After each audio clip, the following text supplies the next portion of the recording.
नमस्कार विद्यार्थी मित्रों, जो डीएनए वर्सेस प्रोटीन आ विवाद जेनेटिक्स में वर्षों सुधी चाल्यो कि भाई आनुवंशिक द्रव्य कयु डीएनए के प्रोटीन, पण ए विवादनो उकेल लाव्यो हर्षे अने चेज।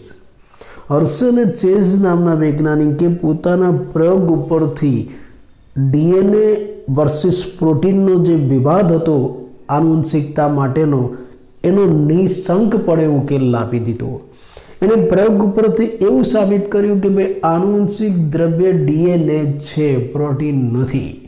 अने एना माटे एने जे प्रयोग कर्यो आपणे टूंकमां एकवार रिविजन करी लईए।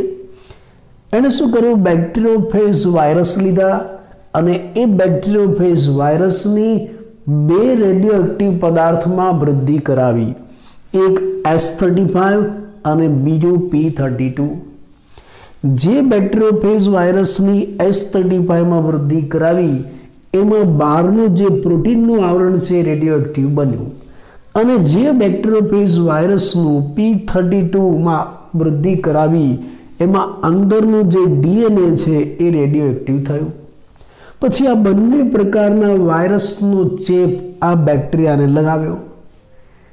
ज्यारे आ बंने प्रकारना वायरसनो चेप बेक्टेरियाने लाग्यो त्यारे जोवा मळ्युं कि आ जे बहारनुं प्रोटीन आवरण छे ने ए बेक्टेरियामां नथी जतुं। जो ए तो बहार ज रहे छे, पण आ जे डीएनए छे, अंदरनुं जे डीएनए छे ए बेक्टेरियामां जाय छे। एटले के बेक्टेरियानी अंदर शुं ट्रांसफर थाय छे, प्रोटीन के डीएनए। प्रोटीन ट्रांसफर नथी थतुं, ए तो बेक्टेरियानी बहार रहे छे। डीएनए ट्रांसफर थाय छे जे बेक्टेरियामां प्रवेशे छे। એટલે ટ્રાન્સફોર્મેશન માટે, રૂપાંતરણ માટે, આનુવંશિકતા માટે જવાબદાર ઘટક ડીએનએ છે।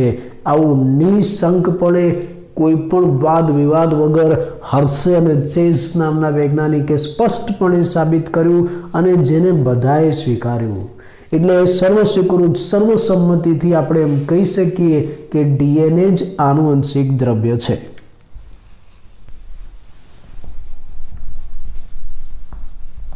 आ प्रयोग उपरथी सर्वसम्मतिथी सर्वसामान्य रीते एवं साबित थई चूक्युं कि डीएनए ज आनुवंशिक द्रव्य छे।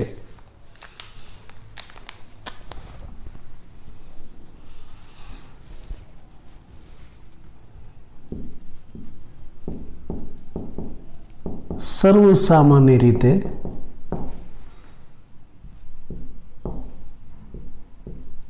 साबित थयुं कि डीएनए ज आनुवंशिक द्रव्य छे। आ स्पष्टता आपने थई, ए साबित थई गयुं कि भाई आनुवंशिक द्रव्य डीएनए छे, एमां कोई विवाद नथी। पण जो कि आ साबित थया पछी एवुं पण स्पष्ट थयुं कि केटलाक वायरसमां आरएनए जनित द्रव्य छे। बहु अगत्यनी आ थियरी छे हो। કેટલાક વાયરસમાં જનીન દ્રવ્ય તરીકે આરએનએ છે। આનુવંશિક દ્રવ્ય આરએનએ છે। તો હવે હા, આવા કેટલાક વાયરસ છે, ઉદાહરણ તરીકે ટોબેકો મોઝેક વાયરસ છે, ટીએમવી, ક્યુ બીટા બેક્ટેરિયોફેજ વાયરસ છે। आनी अंदर आनुवंशिक द्रव्य तरीके आरएनए छे। टीएमवी टोबेको मोज़ेक वायरस आखू नाम तमे जाणो छो।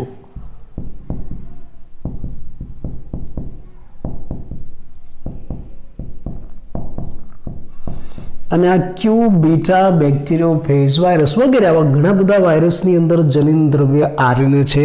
तो हवे प्रश्न एम थयो कि वास्तवमां जनिन द्रव्य शुं, आरएनए के डीएनए? આપણે જાણીએ છીએ કે વાયરસમાં આવા વાયરસની અંદર જનીન દ્રવ્ય આરએનએ છે। આમાં કેટલાક સજીવોમાં જનીન દ્રવ્ય આરએનએ છે, છતાં આપણે એમ કહીએ છીએ કે મુખ્ય સંપૂર્ણ પ્રભાવી જનીન દ્રવ્ય ડીએનએ છે. આપણે આવું શા માટે કહીએ છીએ? આવું જાણવા છતાં આપણે શું કહીએ છીએ કે ભાઈ સંપૂર્ણ પ્રભાવી જનીન દ્રવ્ય એટલે ડીએનએ. પણ હવે આવું આપણે શા માટે કહીએ છીએ? ભાઈ શા માટે આપણે એમ કહીએ છીએ કે ડીએનએ જ પ્રભાવી મુખ્ય આનુવંશિક દ્રવ્ય છે? એની પાછળનું કારણ શું? પ્રશ્ન થાય આપણને. કેમ કે આરએનએ પણ ઘણા બધા અગત્યના કાર્ય કરે છે. આરએનએ પણ મેસેન્જર તરીકે વર્તે છે. આ સિવાય એડેપ્ટર અણુ તરીકે પણ વર્તે છે અને સક્રિય અણુ છે. આરએનએ પણ ક્રિયાશીલ છે ઘણી બધી ક્રિયાઓમાં.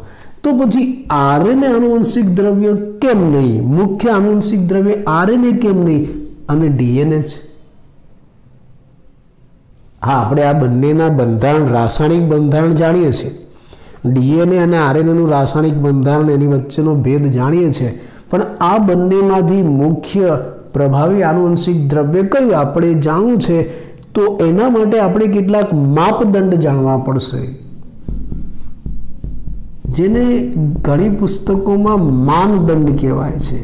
કે ભાઈ જે ઘટક, જે અણુ આ માપદંડોને સંપૂર્ણ રીતે સંતોષકારક રીતે પ્રાપ્ત કરતું હોય એ આનુવંશિક દ્રવ્ય. આ માપદંડને સંપૂર્ણ રીતે અનુસરતું હોય એ આનુવંશિક દ્રવ્ય.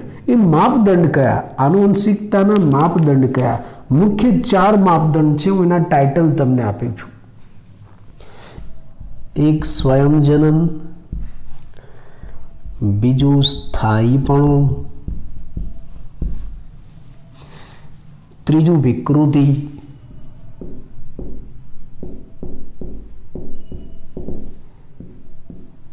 સ્વયંજનન, સ્થાયીપણું, વિકૃતિ અને છેલ્લું અભિવ્યક્તિ, લક્ષણોની અભિવ્યક્તિ.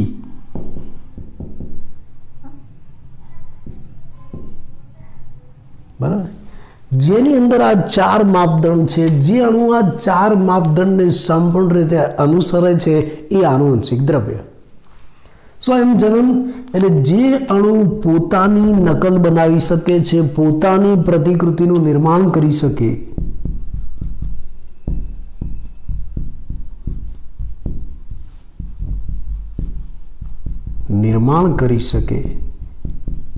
એને સ્વયંજનન કહેવાય. સ્થાયીપણું,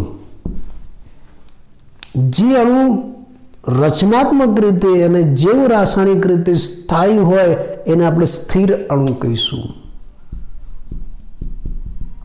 રચનાત્મક અને રાસાયણિક સ્થિરતા, અહીંયા એની વાત થાય છે.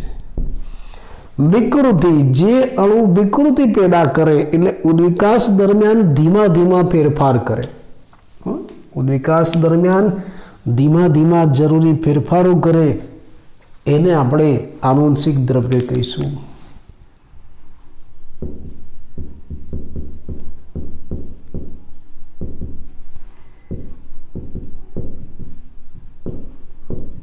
ધીમા ફેરફાર અથવા તો વિકૃતિ પામી શકે એને આપણે આનુવંશિક દ્રવ્ય કહીશું. અભિવ્યક્ત, જે અણુ મેન્ડલની લાક્ષણિકતા અનુસાર પોતાની જાતે અભિવ્યક્ત થાય એને આપણે આનુવંશિક દ્રવ્ય કહીશું. મેન્ડલની લાક્ષણિકતા અનુસાર પોતાની જાતે અભિવ્યક્ત થાય એને આપણે આનુવંશિક દ્રવ્ય કહીશું. એટલે ડીએનએ અથવા તો આરએનએ આ બંનેમાંથી મુખ્ય પ્રભાવી આનુવંશિક દ્રવ્ય કયું?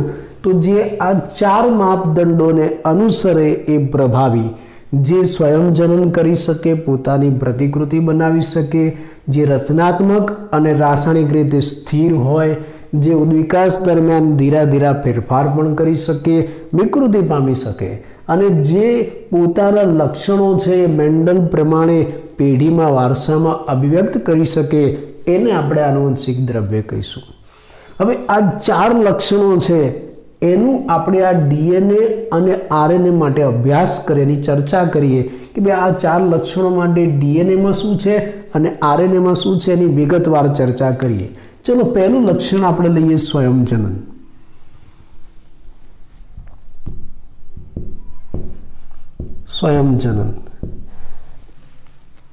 સ્વયંજનન પહેલું લક્ષણ લઈએ તો હું તમને કહી દઉં કે આ ડીએનએ અને આરએનએ બંને સ્વયંજનન પામી શકે છે. જો આપણે બેઝ પેર અને કોમ્પ્લિમેન્ટરી સિદ્ધાંતના આધારે આ બંનેનું પરીક્ષણ કરીએ તો બેઝ પેર અને કોમ્પ્લિમેન્ટરી સિદ્ધાંતના આધારે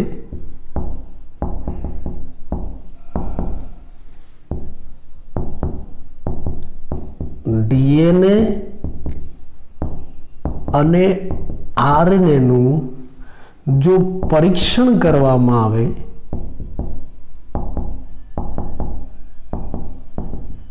તો બંને સ્વયંજનન પામી શકે છે, બંને દ્વિકૃતિ પામે છે, ડુપ્લિકેશન કરે છે.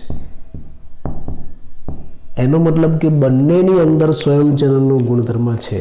પણ આપણે કઈ રીતે પરીક્ષણ કરવું પડશે? બેઝ પેર, નાઇટ્રોજન બેઝની જોડીઓ, કોમ્પ્લિમેન્ટરી સિદ્ધાંત, પૂરકતાનો સિદ્ધાંત.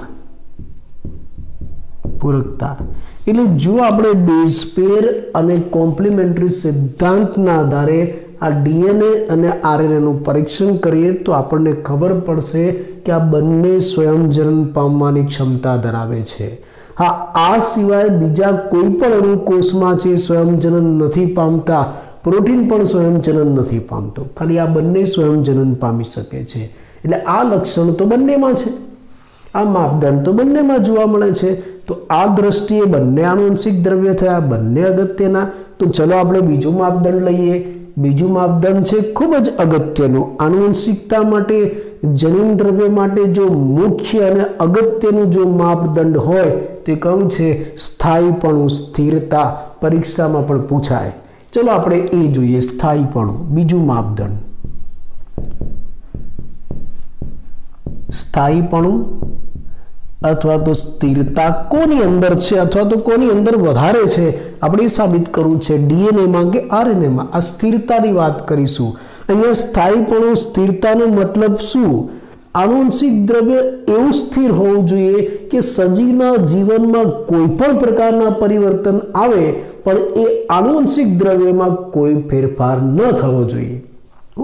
સજીવના જીવનમાં કોઈ પણ પરિવર્તન આવે છતાં આનુવંશિક દ્રવ્યમાં કોઈ પણ ફેરફાર ન થાય તો એને સ્થિર કહેવાય.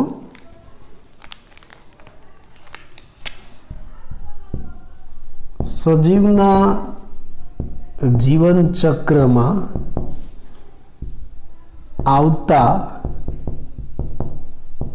કોઈ પણ પ્રકારના ફેરફારની સાથે આનુવંશિક દ્રવ્યમાં ફેરફાર ન થવો જોઈએ. એટલે આનુવંશિક દ્રવ્ય એવું સ્થાયી હોવું જોઈએ કે ભલે જીવન ચક્રમાં કોઈ પણ ફેરફાર આવે પણ એની અંદર કોઈ ફેરફાર ન થવો જોઈએ. દાખલા તરીકે એ આયુષ્યમાં ફેરફાર થાય કે એની દેહ ધાર્મિક પ્રક્રિયામાં ફેરફાર થાય કે એની જૈવિક ક્રિયાઓમાં ફેરફાર થાય પણ એની અંદર ફેરફાર ન થવો જોઈએ. બરાબર? સજીવની ઉંમરમાં ફેરફાર થાય, દાખલા તરીકે સજીવની ઉંમર છે, એની શારીરિક ક્રિયાઓ છે કે પછી દેહધાર્મિક ક્રિયાઓ છે વગેરે, આમાં કોઈ પણ પરિવર્તન આવે, આમાં કોઈ પણ પ્રકારનું પરિવર્તન આવે પણ આનુવંશિક દ્રવ્યમાં પરિવર્તન ન આવવું જોઈએ તો એ સ્થિર કહેવાય, સ્થાયી કહેવાય અને આનુવંશિક દ્રવ્ય કહેવાય. બરાબર? આ એક અગત્યનો ગુણધર્મ છે જે આનુવંશિક દ્રવ્ય હોય એમાં આ મુખ્ય ગુણધર્મ છે કે ભાઈ સજીવના જીવન ચક્રમાં ભલે કોઈ પણ જાતનો ફેરફાર આવે પણ એના આનુવંશિક દ્રવ્યમાં કોઈ ફેરફાર ના આવવો જોઈએ. ભલે સજીવની ઉંમર બદલાય, એની શારીરિક ક્રિયાઓ બદલાય, દેહધાર્મિક ક્રિયાઓ બદલાય, પણ આનુવંશિક દ્રવ્યમાં ફેરફાર ન થવો જોઈએ. અને એની સમજૂતી, એનું ઉદાહરણ આપણે એક પ્રયોગ દ્વારા મેળવેલું છે. આપણે એની વાત કરીએ. ગ્રિફિથના પ્રયોગથી આપણે એ સમજી શકીએ છીએ. એનું ઉદાહરણ છે ગ્રિફિથનો પ્રયોગ.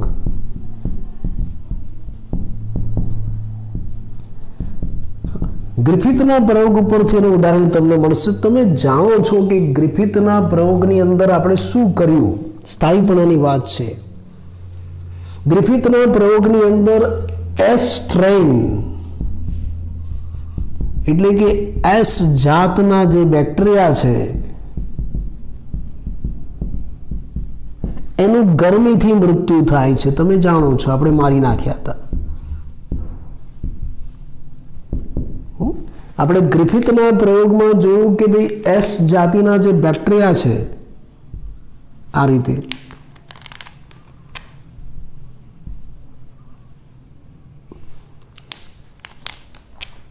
પ્રયોગ તમને યાદ હશે.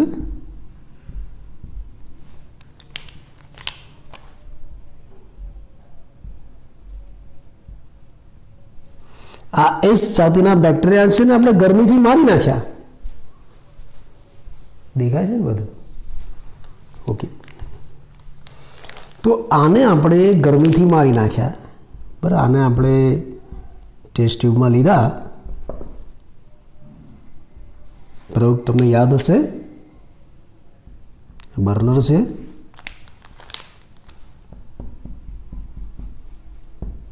તમે ગરમ કરો છો અને આ બેક્ટેરિયાને મારી નાખ્યા. એટલે આપણે ગ્રિફિથના પ્રયોગમાં આ વસ્તુ જોઈ શકીએ છીએ કે ભાઈ ગ્રિફિથના પ્રયોગની અંદર ગરમીથી એસ જાતિના બેક્ટેરિયા મૃત થાય છે. ગરમીથી એસ જાતિના બેક્ટેરિયા મૃત થાય છે, પણ એની અંદર રહેલ જે આનુવંશિક દ્રવ્ય છે એનો ગુણધર્મ નાશ નથી પામતો. આ બેક્ટેરિયા તો મૃત્યુ પામે છે, પણ તેમાં રહેલ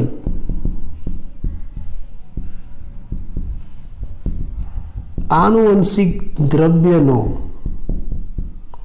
ગુણધર્મ નાશ નથી પામતો. એટલે જ આપણે છેલ્લા પ્રયોગમાં શું કર્યું હતું? આપણે છેલ્લા પ્રયોગની અંદર આ ગરમીથી મારી નાખેલ એસ બેક્ટેરિયા અને જીવંત જે આર બેક્ટેરિયા છે એનું મિશ્રણ લઈને ઉંદરને આપ્યું હતું. તો ઉંદર શું થયા? ઉંદર મરી ગયા. ઉંદર કેમ મરી ગયા? આપણે એમ કહ્યું કે આ એ સ્ત્રીમાંથી આરમાં કંઈક ગયું. એ સ્ત્રીમાંથી આરમાં શું ગયું? આનુવંશિક દ્રવ્ય, ડીએનએ. એનો મતલબ બેક્ટેરિયા ભલે મરી ગયા, પણ એનું આનુવંશિક દ્રવ્ય મર્યું નહીં અને એ એક સજીવમાંથી બીજા સજીવમાં ટ્રાન્સફર થયું, વારસામાં ગયું, એટલે સ્થિર કહેવાય. એટલે આમ જે પણ મુખ્ય આનુવંશિક દ્રવ્ય હશે એ આવું સ્થિર સ્થાયી હશે. જીવનમાં કોઈ પણ ફેરફાર થાય એનો નાશ નહીં થાય. અહીંયા ભલે બેક્ટેરિયા ગરમીથી મરી ગયા, પણ એની અંદર રહેલું ડીએનએ ના મર્યું, એ આર જાતિમાં ગયું. યાદ છે ને? એ આર જાતિમાં ગયું. આવું કેમ બન્યું એનું કારણ પણ છે, હું તમને કહી દઉં. ચલો,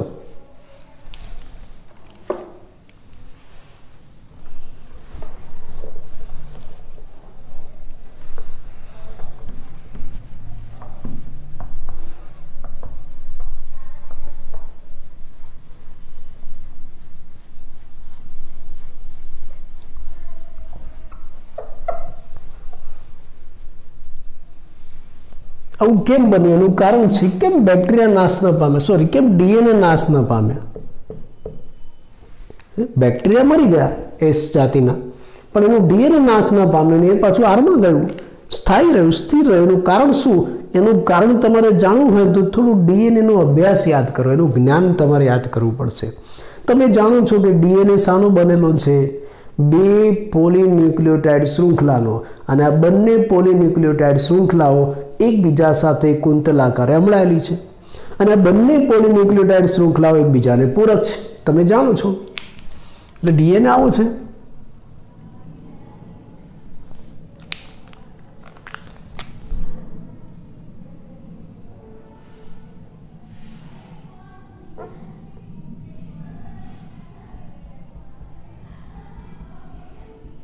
આ ડીએનએ બે પોલીન્યુક્લિયોટાઇડ દેખાય છે ને બરાબર, હું જોઈ લઉં બરાબર.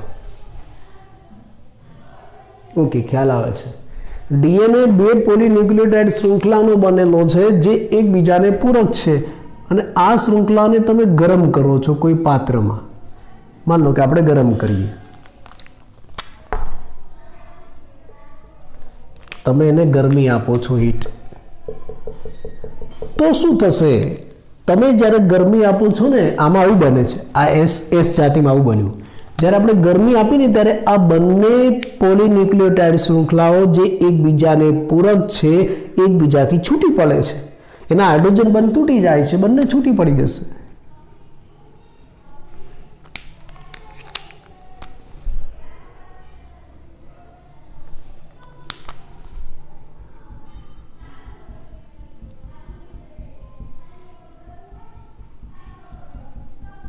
આ બંને શૃંખલાઓ એકબીજાથી છૂટી પડે છે. ડીનેચરેશન એ વિનૈસર્ગીકૃત થાય છે, એ છૂટી પડી જાય છે.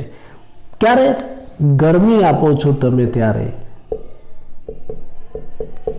પણ હવે જ્યારે આ શૃંખલાને આ જે આર બેક્ટેરિયા છે એની અંદર પાછું યોગ્ય વાતાવરણ મળે છે, ફરી પાછું યોગ્ય પરિસ્થિતિ મળે, યોગ્ય વાતાવરણ પ્રાપ્ત થાય,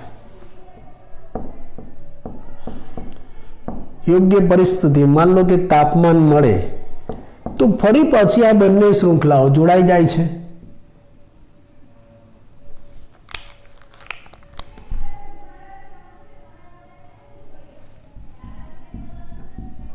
ફરી પાછી જોડાઈ જાય છે. રિનેચરેશન, પોતાનું મૂળ સ્વરૂપ પ્રાપ્ત કરી લે છે. ખ્યાલ આવો? એટલે ભલે તમે આ એસ જાતિના બેક્ટેરિયાને ગરમીથી મારી નાખ્યા, બેક્ટેરિયા મરી જાય છે, એની અંદર રહેલા ડીએનએ નથી મરતા. એનું તો શું થાય છે? બંને શૃંખલા છૂટી પડી જાય, પાછું એ ડીએનએ આ આર જાતિમાં જાય તો પાછું જોડાઈ જાય.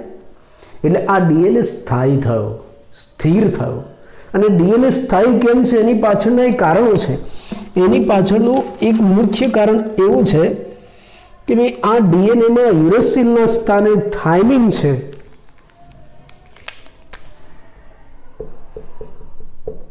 ડીએનએના બંધારણમાં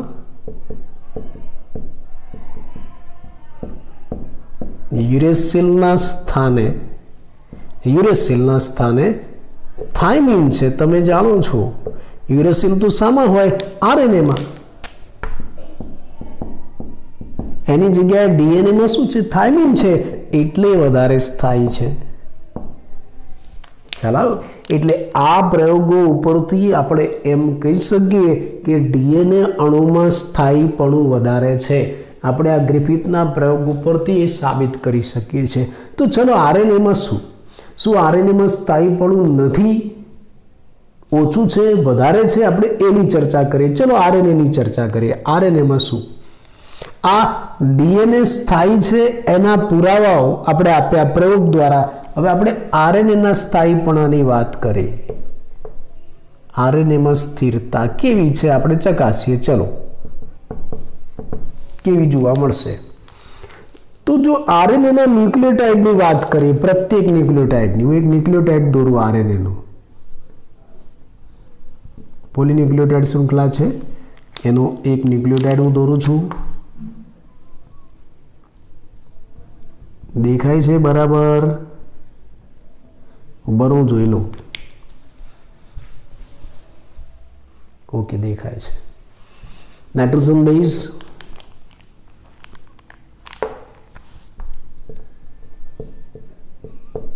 અહીંયા ફોસ્ફેટ, કાર્બન નંબર આપી દઉં 1 2 3 4 ને 5.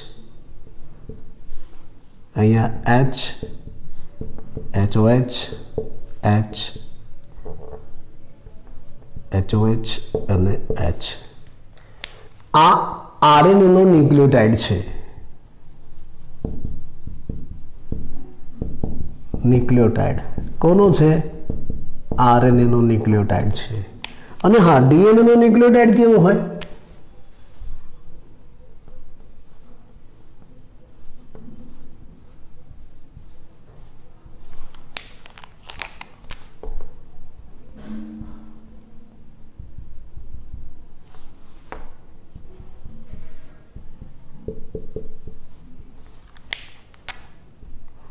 H H H H OH H। Carbon number 1 2 3 4 5। જો આરએનએ ના ન્યુક્લિયોટાઇડમાં આ જે બીજું સ્થાન છે, બીજું સ્થાન એમાં OH છે અને ડીએનએ ના ન્યુક્લિયોટાઇડમાં H છે। આ OH એ ક્રિયાશીલ સમૂહ છે, આ ક્રિયાશીલ સમૂહ છે, સક્રિય ક્રિયાશીલ સમૂહ છે।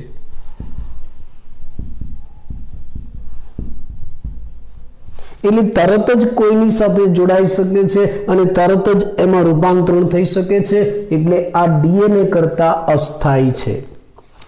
ડીએનએ માં OH નથી, ક્રિયાશીલ સમૂહ નથી, ખાલી H જ છે, સંયોજકતા પૂરી કરવા માટેનો હાઇડ્રોજન બંધ જ છે। આમાં તો OH છે, ક્રિયાશીલ સમૂહ છે, એટલે ગમે ત્યારે ગમે તેની સાથે જોડાઈ શકે। એટલે રાસાયણિક દ્રષ્ટિએ આ આરએનએ ના ન્યુક્લિયોટાઇડ અસ્થાયી છે। એટલે આપણે એમ કહી શકીએ કે આરએનએ સરળતાથી વિઘટિત થઈ જાય અને રૂપાંતરણ થઈ જાય, એટલે આરએનએ અસ્થાયી છે। આરએનએ માં OH ક્રિયાશીલ સમૂહ છે એટલે સરળતાથી વિઘટન પામે છે, માટે અસ્થાયી છે। આ એક પહેલું કારણ। ચલો, ડીએનએ કરતા આરએનએ છે અસ્થાયી છે, ડીએનએ વધુ સ્થિર છે, આરએનએ ઓછો સ્થિર છે। બીજું કારણ, આ જે આરએનએ છે ને એ કેટાલાઇટિક તરીકે પણ ઓળખાય છે।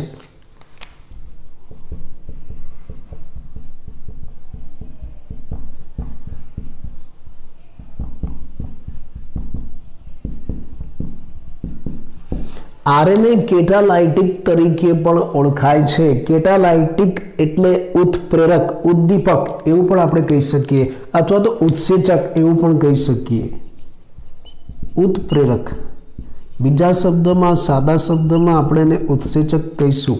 એટલે આરએનએ એ પોતે ઉત્સેચક, ઉત્પ્રેરક તરીકે વર્તે છે અને ઉત્પ્રેરક તરીકે વર્તે છે ને એટલે પ્રતિક્રિયાશીલ છે, રિવર્સિબલ છે, પ્રતિક્રિયાશીલ છે અને પ્રતિક્રિયાશીલ છે ને એટલે અસ્થાયી છે। એટલે આમ તમે આ અભ્યાસ ઉપરથી એમ કહી શકો કે ભાઈ આરએનએ કરતા ડીએનએ છે ને એ રચનાત્મક રીતે અને રાસાયણિક રીતે વધુ સ્થિર છે, માટે ડીએનએ એ મુખ્ય પ્રભાવી આનુવંશિક દ્રવ્ય છે, જનીન દ્રવ્ય ડીએનએ છે।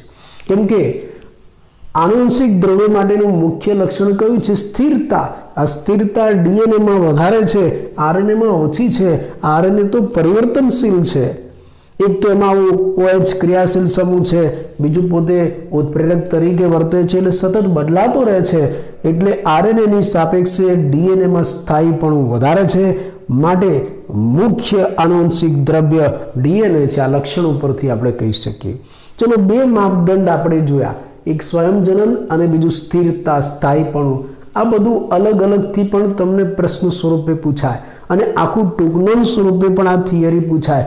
ખૂબ જ અગત્યની છે, બરાબર એને સમજજો, કેમ કે આમાં બધી સમજૂતી વધારે છે। જેમ ઇતિહાસમાં અને ભાષામાં અને તમે વાંચતા હોય ને એવું બધું વધારે છે, એટલે પોઈન્ટ્સ યાદ રાખજો। ચલો, ત્રીજો માપદંડ લઈએ આપણે, કયો આવશે? વિકૃતિ। વિકૃતિની બાબતે આપણે શું કહી શકીએ, જોઈએ। ચલો,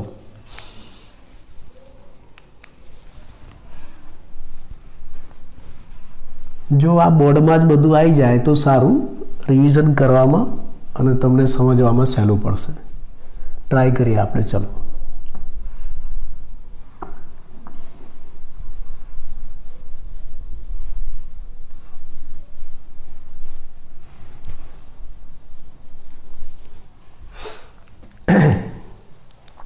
પહેલું સ્વયંજનન, બીજું સ્થાયીપણું અને ત્રીજું વિકૃતિ। વિકૃતિની બાબતે બંનેનું શું છે? બંનેમાં વિકૃતિ થાય। હો, ડીએનએ માં પણ વિકૃતિ થાય અને આરએનએ માં પણ વિકૃતિ થાય। ડીએનએ અને આરએનએ બંને વિકૃતિ પામી શકે છે, બંનેમાં વિકૃતિ થઈ શકે છે। ચલો, પણ ફરક શું છે ખબર છે?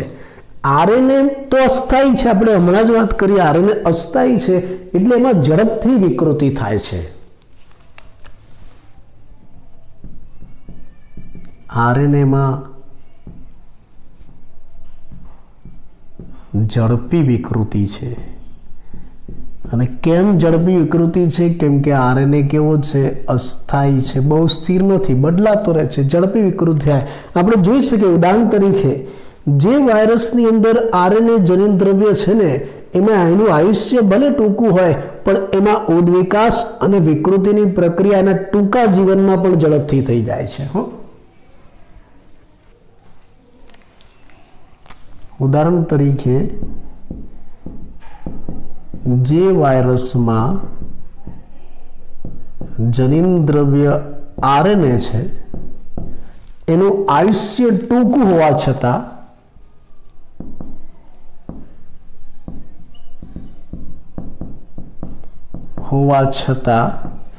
એમાં ઝડપથી ઉદ્વિકાસ અને વિકૃતિ થાય છે. ઉદ્વિકાસ અને વિકૃતિ એના ટૂંકા આયુષ્યમાં પણ ઝડપી થાય છે. કેમ કે આરએનએમાં વિકૃતિ ઝડપી થાય છે, ડીએનએમાં વિકૃતિ થોડી ધીમી થાય છે. ચલો વિકૃતિની બાબતે આરએનએ થોડો આગળ વધી ગયો. છેલ્લો મુદ્દો અભિવ્યક્તિની વાત કરીએ, આ પણ ખૂબ જ અગત્યનું છે. લક્ષણોની અભિવ્યક્તિ. અભિવ્યક્તિ એટલે લક્ષણોની અભિવ્યક્તિ. અભિવ્યક્તિ કેવી રીતે થાય? પ્રોટીન સંશ્લેષણથી. જનીન અભિવ્યક્તિ એટલે બીજો અર્થ પ્રોટીન સંશ્લેષણ. પ્રોટીન સંશ્લેષણ થાય ને તો લક્ષણો અભિવ્યક્ત થાય. એટલે આપણે લક્ષણોની અભિવ્યક્તિ બતાવી હોય તો પ્રોટીન સંશ્લેષણ બતાવવું પડે. ચલો પ્રોટીન સંશ્લેષણની બાબતે આરએનએ અગત્યના છે. કયા પ્રકારનું પ્રોટીન સંશ્લેષણ થવું એની સીધી માહિતી આરએનએ ઉપર છે. આ પ્રોટીન સંશ્લેષણની ડાયરેક્ટ માહિતી, એની સીધી માહિતી કોના ઉપર છે? આરએનએ ઉપર છે. એટલે આરએનએ છે ડાયરેક્ટ પ્રોટીન સંશ્લેષણ કરાવશે અને પ્રોટીન સંશ્લેષણ ઉપરથી લક્ષણો અભિવ્યક્ત થશે. બીજું ડીએનએને પણ જો પ્રોટીન સંશ્લેષણ કરાવવું હોય ને તો એને પણ આરએનએ ઉપર આધાર રાખવો પડે છે. આ પણ અગત્યનું છે. ડીએનએને પણ પ્રોટીન સંશ્લેષણ માટે આરએનએ ઉપર આધાર રાખવો પડે છે. અને પ્રોટીન સંશ્લેષણ માટે બધા જ પ્રોટીન સંશ્લેષણની જે ક્રિયાવિધિ છે એમાં આરએનએ જ ભાગ ભજવે છે. આપણે એમ કહી શકીએ છીએ બધી જ વ્યવસ્થા આરએનએ અંતર્ગત થાય છે. પ્રોટીન સંશ્લેષણની બધી જ વ્યવસ્થા આરએનએ અંતર્ગત થાય છે. એટલે કે આરએનએ દ્વારા થાય છે. અંતર્ગત થાય છે. તો આ કિસ્સામાં તો પાછો આરએનએ આગળ વધી ગયો કે ભાઈ ડીએનએને પણ લક્ષણો અભિવ્યક્ત કરવા હોય તો એને આરએનએની જરૂર પડશે. અને આ લક્ષણો એટલે કે પ્રોટીન સંશ્લેષણની બધી જ વ્યવસ્થા આરએનએ દ્વારા થશે. બધા જ આરએનએમાં ભાગ લેશે. તો અભિવ્યક્તિમાં ડીએનએ જવાબદાર ખરું પણ આરએનએ થોડું વધારે. વિકૃતિમાં આરએનએ આગળ, સ્થાયીપણામાં ડીએનએ વધારે આગળ વધી ગયું. તો આ બધી આપણે જે ચર્ચા કરી એ ચર્ચા ઉપરથી આપણે એમ કહી શકીએ કે ડીએનએ અને આરએનએ બંને જનીન દ્રવ્ય છે. તો બધી સારાંશ શું? આપણે આજે ડિબેટ કરી, આ બધી ચર્ચાઓ કરી, એનું સારાંશ શું? તો આપણે એનો સારાંશ આપી દઈએ. ચલો આ બધી ચર્ચાઓ પરથી આપણે એમ કહી શકીએ કે ડીએનએ વધારે સ્થાયી છે એટલે એમાં જનનિક માહિતીનો વધારે સંગ્રહ થાય છે. એટલે એને જનનિક માહિતીના સંગ્રહ માટે પસંદ કરાય છે. ડીએનએ વધારે સ્થાયી છે માટે જનનિક માહિતીના સંગ્રહ માટે એ પસંદ પામે છે, પસંદગી પાત્ર છે. અને આરએનએ એ માહિતીના વહન માટે વધુ યોગ્ય છે. આરએનએ માહિતીના વહન એટલે કે સ્થળાંતરણ માટે વધુ યોગ્ય છે.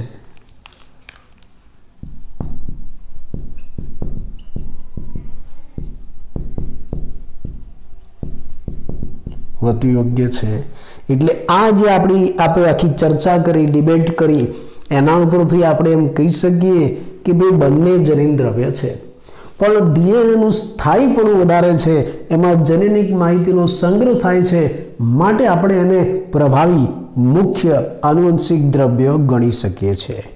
બરાબર. આ જે આપણે આખી ચર્ચા કરીને એ ચર્ચાને શું કહેવાય છે ખબર છે? એને આપણે ટાઇટલ આપી દઈશું DNA versus RNA.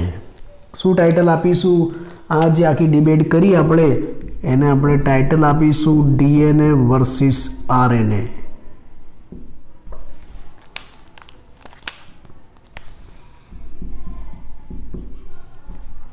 DNA versus RNA આવું એને ટાઇટલ આપીશું ને. આ ટાઇટલથી તમને ટૂંક નોંધ પૂછાય, અથવા તો બીજા શબ્દમાં જનીન દ્રવ્યના ગુણધર્મ એવું પણ આપણે એને કહીશું.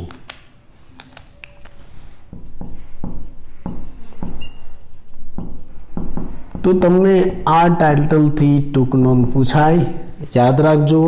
ફરી એકવાર ખૂબ જ અગત્યની, સમજૂતી માટે ખૂબ જ અગત્યની. બીજી બધી જે થિયરીઓ છે ને એ એકબીજા ઉપર એક આધારિત છે. આ થોડું યાદ રાખવાનું, મુદ્દા પ્રમાણે ગોખવાનું આ ટોપિક છે, એટલે આમાં થોડો વધારે સમય જોશે. આ તમે લખતા હોય તો ક્યારેક ભૂલી પણ જાઓ, એટલે એવું ન બને. એટલે મુદ્દા પ્રમાણે, આકૃતિ પ્રમાણે તમે એને યાદ રાખજો, જલ્દી આવડી જશે.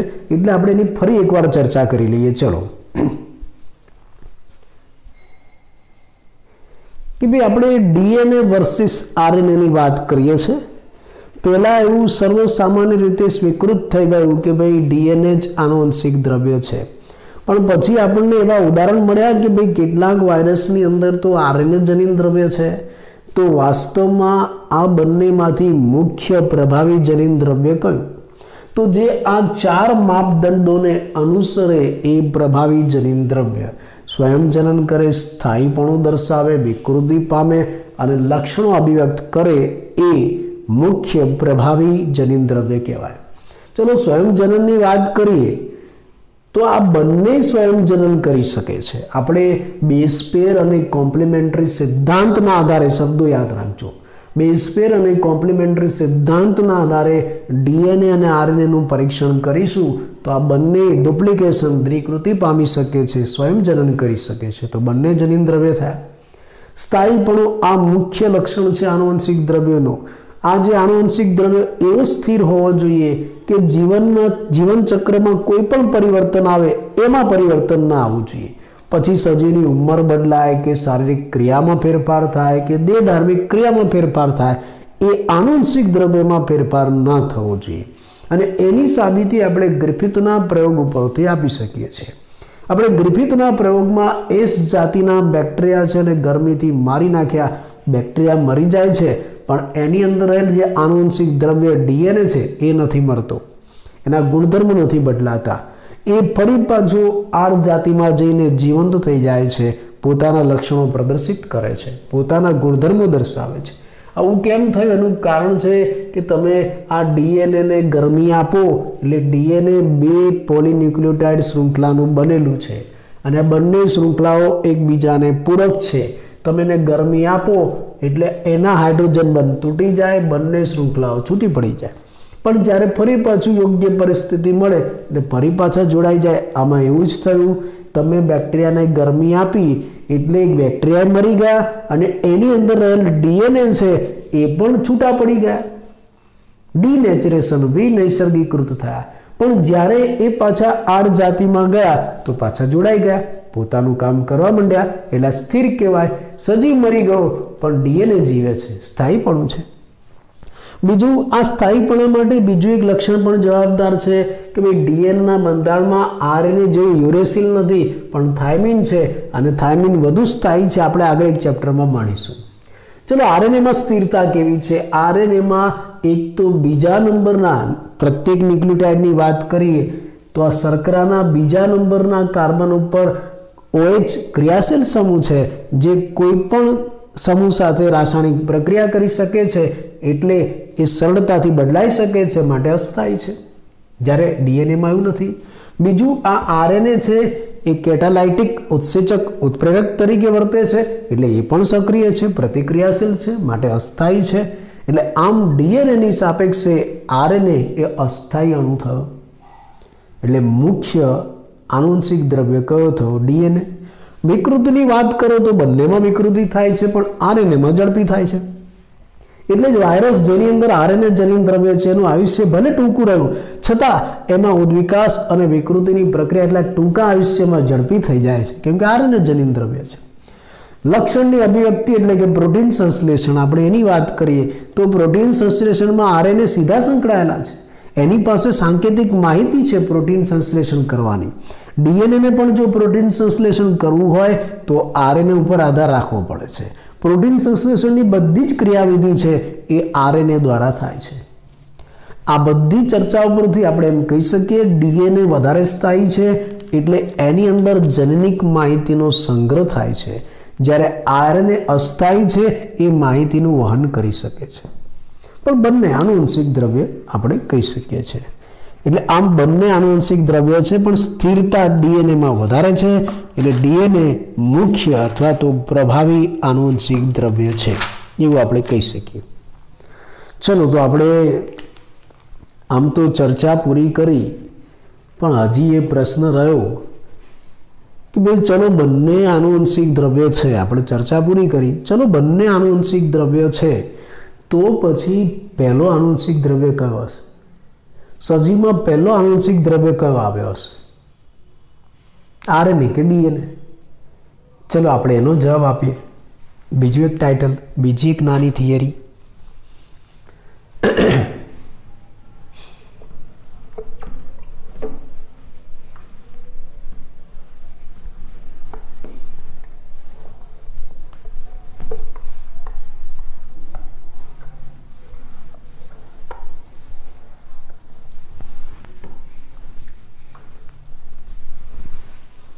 અક્ષરો વંચાય છે કે નહીં? એટલે આવી થિયરીમાં લખાણ વંચાવવું જોઈએ. હો, ઘણા કે સાહેબ વંચાય તો છે પણ ખબર નથી પડતી. આ એ વસ્તુ અલગ છે, મારા અક્ષર ઉપરથી કદાચ એવું લાગતું હોય. તમે બધા ડૉક્ટર બનવાના ને, એટલે આવા અક્ષરોની પ્રેક્ટિસ કરી લેવી.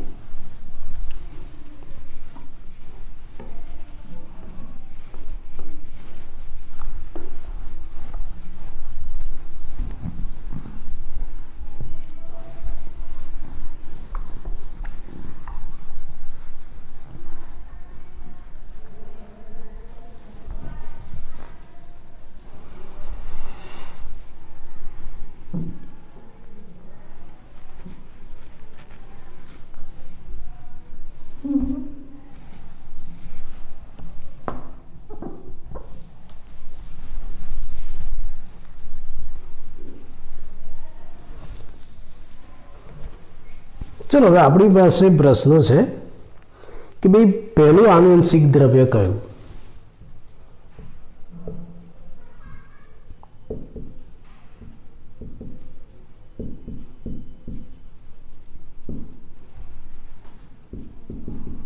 કયું? ડીએનએ કે પછી આરએનએ? બરાબર. હવે આપણી પાસે આ પ્રશ્ન છે કે ભાઈ પ્રથમ આનુવંશિક દ્રવ્ય કયું? ડીએનએ કે પછી આરએનએ?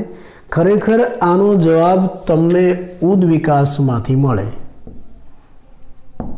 જે આના પછીનું આગળનું ચેપ્ટર છે. રાસાયણિક ઉદ્વિકાસમાંથી તમને આનો જવાબ મળે. એટલે ખરેખર આપણે અત્યારે એની ચર્ચા કરવાની જરૂર નથી, એ ચેપ્ટરમાં વધારે ભણીશું. છતાં આપણે કેટલાક તથ્યો અને મુદ્દાઓ છે એની ટૂંકમાં વાત કરીશું. આ ભલે અત્યારે પછી ભણીશું, પણ અમુક મુદ્દાઓની ટૂંકમાં ચર્ચા કરી લઈએ એટલે આપણને આનો જવાબ ખબર પડી જાય. તો પહેલી વસ્તુ, ઉદ્વિકાસના અભ્યાસના આધારે આરએનએ એ પ્રથમ આનુવંશિક દ્રવ્ય છે. હો, આ ઉદ્વિકાસ ભણે ખ્યાલ આવે, પણ અત્યારે ટૂંકમાં કહી દઉં છું ડાયરેક્ટ. ઉદ્વિકાસના અભ્યાસના આધારે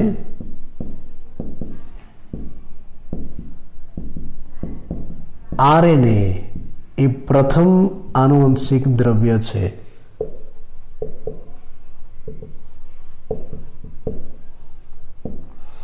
આ તમે ભણશો ઉદ્વિકાસમાં, પણ મેં અત્યારથી તમને કહી દીધું કે ભાઈ આરએનએ જ એ પ્રથમ આનુવંશિક દ્રવ્ય છે, ઉદ્વિકાસ ઉપરથી સાબિત થયેલું છે. અને અત્યારે આપણી પાસે એવા પૂરતા પુરાવા પણ છે કે જીવનની આવશ્યક પ્રક્રિયાઓ એ આરએનએ દ્વારા જ થાય છે. આપણી પાસે એવા પુરાવા છે કે જીવનની અમુક આવશ્યક પ્રક્રિયાઓ છે ને એ આરએનએ અંતર્ગત થાય છે.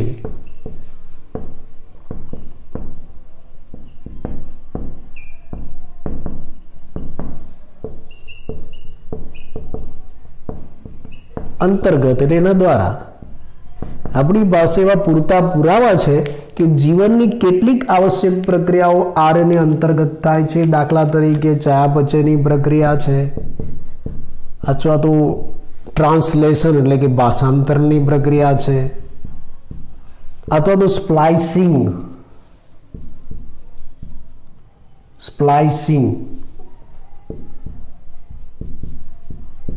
આગળ આવશે. આ શબ્દ શું છે? આવી જે અગત્યની ઘટનાઓ છે એ ઘટનાઓ આરએનએ દ્વારા થાય છે. એટલે આપણે એમ કહી શકીએ કે જીવન માટે ખરેખર આવશ્યક દ્રવ્ય કયું છે? આરએનએ. એટલે પહેલા જે સજીવ બને ને એમાં આરએનએ હતું. એને જીવવું હોય, ચયાપચયની પ્રક્રિયા કરવી હોય, ટ્રાન્સલેશન કરવું હોય, સ્પ્લાઇસિંગ કરવું હોય, આ બધી આવશ્યક પ્રક્રિયાઓ છે જીવનની. એના વગર જીવન શક્ય ન બને. એ પ્રક્રિયા તો આરએનએ દ્વારા થાય છે. એટલે પહેલા જે સજીવ આવ્યો હતો એમાં આનુવંશિક દ્રવ્ય આરએનએ હતું. પણ પછી શું થયું? પછી તમે જાણો છો કે આરએનએ આનુવંશિક દ્રવ્ય તો છે જ, પણ સાથે સાથે ઉત્પ્રેરક તરીકે પણ કાર્ય કરે છે.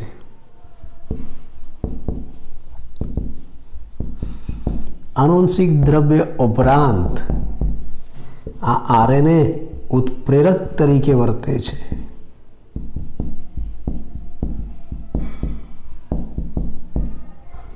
કેટાલાઇટિક છે, આ ઉદ્દીપક તરીકે વર્તે છે. આ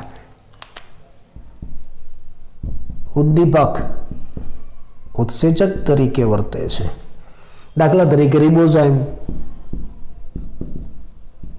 આ એક ઉદ્દીપક છે, ઉત્સેચક છે જે આરએનએનો બનેલો છે. અને આવા ઉત્સેચક દ્વારા જીવનની અંદર કેટલીક મહત્વપૂર્ણ જૈવ રાસાયણિક પ્રક્રિયાઓ થાય છે. જીવનની કેટલીક મહત્વપૂર્ણ જૈવ રાસાયણિક પ્રક્રિયાઓ આ આરએનએના બનેલા ઉત્સેચક દ્વારા થાય છે, પ્રોટીનના બનેલા નહીં. હવે આપણે એમ કહીએ છીએ કે આ ઉત્પ્રેરક છે ને, ઉત્પ્રેરક તો કેવો હોય? પ્રતિક્રિયાશીલ એટલે કે અસ્થાયી છે. આ પ્રતિક્રિયાશીલ છે. પ્રતિક્રિયાશીલ એટલે કેવો? અસ્થાયી છે. અને આ અસ્થાયી છે ને એટલે જ ઉદ્વિકાસ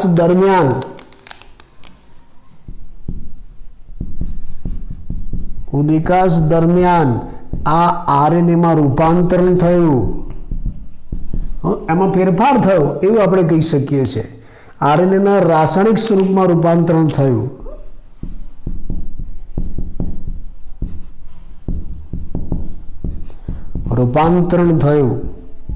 અને એમાંથી ડીએનએ બન્યો. એટલે આ જે આરએનએ માંથી ડીએનએ બન્યો ને એક ઉદ્વિકાસની પ્રક્રિયા છે. આરએનએ માંથી ડીએનએ બન્યો અને ડીએનએ કેવો બન્યો? સ્થાયી બન્યો. આરએનએ કરતા વધુ સ્થાયી બન્યો. ડીએનએ જે બન્યો એ આરએનએ કરતા સ્થાયી બન્યો, વધારે સ્થાયી બન્યો. એનું એક કારણ હતું, એ સ્થાયી હોવાનું કારણ હતું કે એમાં 2 પોલીન્યુક્લિયોટાઇડ શૃંખલાઓ છે, એકબીજાને પૂરક છે. તમે જાણો છો કે 2 પોલીન્યુક્લિયોટાઇડ શૃંખલાઓ એકબીજાને પૂરક છે. એટલે આરએનએમાં તો એક જ શૃંખલા હતી, આરએનએમાં તો એક જ પોલીન્યુક્લિયોટાઇડ શૃંખલા હતી. જ્યારે આમાં 2 પોલીન્યુક્લિયોટાઇડ શૃંખલા હતી. આરએનએમાંથી જે ડીએનએ બન્યો ને એમાં 2 પોલીન્યુક્લિયોટાઇડ શૃંખલા હતી. એટલે ક્યાંય પણ ક્યાંક ખામી સર્જાય ને તો એનું રિપેરિંગ થઈ જાય. આમાં રિપેરિંગ નહોતું થતું એટલે આમાં અસ્થાયી રહેતું હતું, વિકૃતિઓ આવતી હતી ઝડપી. આમાં એવું નહોતું, આમાં રિપેરિંગ થઈ જાય છે એટલે સ્થિર સ્થાયી રહે છે. એટલે આ રીતે આપણે એમ કહી શકીએ કે વાસ્તવમાં આપણે એમ કહીએ છીએ કે આનુવંશિક દ્રવ્ય ડીએનએ છે, પણ વાસ્તવમાં મુખ્ય આનુવંશિક દ્રવ્ય તો કયો હતો? આરએનએ છે. આખું સજીવ વિશ્વ આરએનએ થી બનેલું હતું. એટલે જ આને ટાઇટલ આપ્યું છે આરએનએ વિશ્વ. તમને ટૂંકનોંધ સ્વરૂપે, નાની ટૂંકનોંધ સ્વરૂપે પૂછાઈ શકે આરએનએ વિશ્વ. એટલે આપણી પાસે એ જવાબ મળી ગયો કે ભાઈ ડીએનએ અને આરએનએ બંને આનુવંશિક દ્રવ્ય હતા. તો પ્રશ્ન એ થયો કે સજીવમાં પહેલું આનુવંશિક દ્રવ્ય કયું આવ્યું? તમારે એ શોધવું હોય તો એનો જવાબ તમને ઉદ્વિકાસમાંથી બને. ઉદ્વિકાસમાંથી એટલે આપણે ઉદ્વિકાસનું ચેપ્ટર ભણવું પડે, એમાં પણ રાસાયણિક ઉદ્વિકાસ ભણવો પડે, ત્યારે આપણને જવાબ મળે. પણ છતાં આપણે કેટલાક મુદ્દાઓની અત્યારે ચર્ચા કરી લઈએ કે ઉદ્વિકાસના અભ્યાસના આધારે એવું સાબિત થયું કે આરએનએ પ્રથમ આનુવંશિક દ્રવ્ય હતું. અને અત્યારે આપણી પાસે એવા પૂરતા પુરાવા છે કે ભાઈ સજીવમાં એના જીવનમાં જે આવશ્યક પ્રક્રિયાઓ થાય છે એ બધી આરએનએ અંતર્ગત થાય છે. એટલે પહેલાં જે સજીવ આવ્યો અને એની અંદર બધી આવશ્યક પ્રક્રિયાઓ થતી હતી આરએનએ દ્વારા થતી હતી, ચયાપચય, ભાષાંતરણ, સ્પ્લાઇસિંગ વગેરે. હા, આરએનએ આનુવંશિક દ્રવ્ય તો બન્યો, પણ સાથે સાથે એ ઉત્પ્રેરક તરીકે કામ કરે છે, ઉદ્દીપક તરીકે. અને ઉદ્દીપક તરીકે કામ કરે ને એટલે પ્રતિક્રિયાશીલ, અસ્થાયી હોય. હજી પણ કેટલીક એવી જે રાસાયણિક પ્રક્રિયાઓ છે કે જે આરએનએ રિબોઝાઇમ નામના ઉત્સેચકથી થાય છે, પ્રોટીન દ્વારા નથી થતી. એટલે પ્રતિક્રિયાશીલ છે, અસ્થાયી છે. એટલે ઉદ્વિકાસ દરમિયાન એના રાસાયણિક બંધારણમાં ફેરફાર થતો ગયો અને એમાંથી જ ડીએનએ બની ગયું. એટલે આ ડીએનએ જે આનુવંશિક દ્રવ્ય આપણે માનીએ છીએ એ આરએનએમાંથી બન્યું. બીજું, આ ડીએનએ સ્થાયી બન્યું કેમ કે એમાં 2 પોલીન્યુક્લિયોટાઇડ શૃંખલા આવીને એકબીજાને પૂરક. આરએનએમાં તો એક જ હતી, એટલે આમાં રિપેરિંગ થઈને એનું સ્વરૂપ જળવાઈ રહેતું હતું, આમાં રિપેરિંગ નહોતું થતું, એટલે બદલાતું રહેતું હતું. તો આ રીતે આપણે આનુવંશિક દ્રવ્યની ચર્ચા કરી. અત્યારે હાલ મુખ્ય પ્રભાવી આનુવંશિક દ્રવ્ય કયું છે? ડીએનએ. અને હવે એનું કાર્ય શું છે એનો જવાબ આપણે આવતા લેક્ચરમાં આપીશું.